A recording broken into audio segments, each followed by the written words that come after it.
जिला परिषद फैजान अहमद वक्फ बिल को लेकर मोदी का जड़ को टारगेट करते हुए अंबानी अडानी को लेकर क्या कहा। फैजान का मुंह जवानी सुनते हैं और वीडियो रुकना नहीं चाहिए, आप शेयर करते रहिए।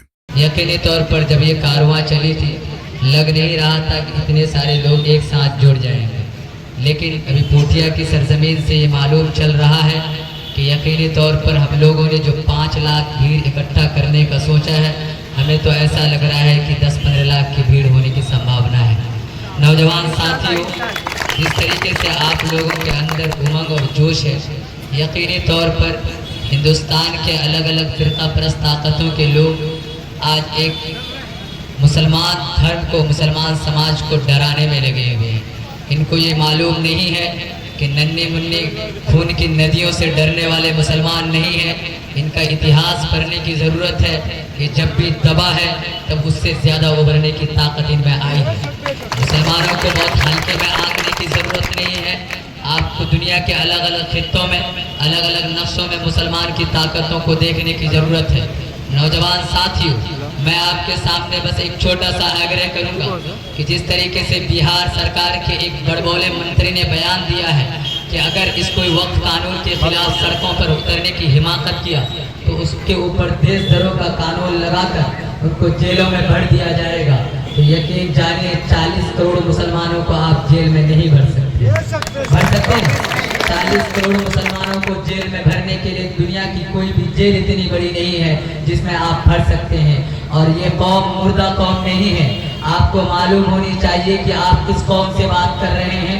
आपको मालूम होने चाहिए कि आप किस कौम को ललकार रहे हैं। जिस कौम ने हिंदुस्तान में अंग्रेजों को भगाने का संकल्प लिया तो अंग्रेजों को भगा कर सब लिया।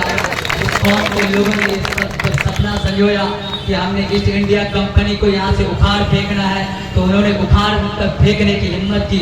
आज उसी कौम को आप डरा रहे हैं, धमका रहे हैं। जिसको पाकिस्तान जाना था वो चले गए, लेकिन जिसको हिंदुस्तान में रखकर अपना ईमान और फरीजा को अदा करना था, आज वहाँ खड़ा होकर हिंदुस्तान के इस जालिम हुकूमत के आंख में आंख मिलाकर बात करने की हिमाकत करता है।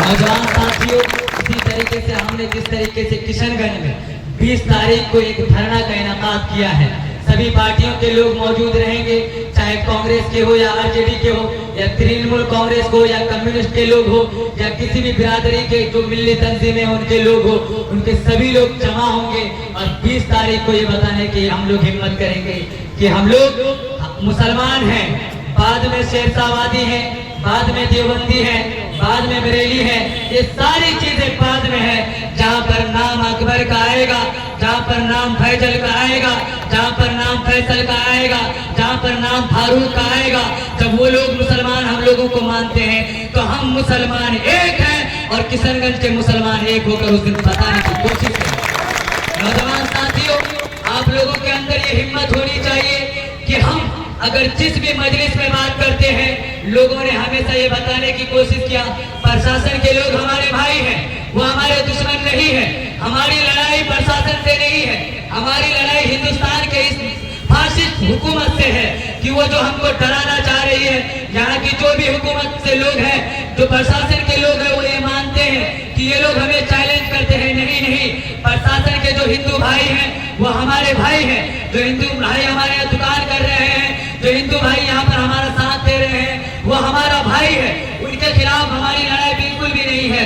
वो हमें ये चाहे कि ये हिंदुस्तान के जो मुसलमान हैं वो अपनी लड़ाई नहीं लड़ रहे हैं। आज एक हुकूमत के लोग अगर यहाँ पर नोबेल पुरस्कार दिया जाता कि हिंदुस्तान में जो सबसे ज्यादा झूठ बोलेंगे तो उनको एक अलग नोबेल पुरस्कार मिलेगा, तो बीजेपी के लोगों को मिलना चाहिए। उन्होंने इतना झूठ फैलाया इस हिंदुस्तान में, हिंदू भाइयों के दिलों में इतना जहर फैलाया है कि वो लोग भी सही मानने लगे हैं। उन्होंने बताया कि हिंदुस्तान की जो सबसे बड़ी तीसरी प्रॉपर्टी है वो वक्फ बोर्ड मुसलमानों के पास है।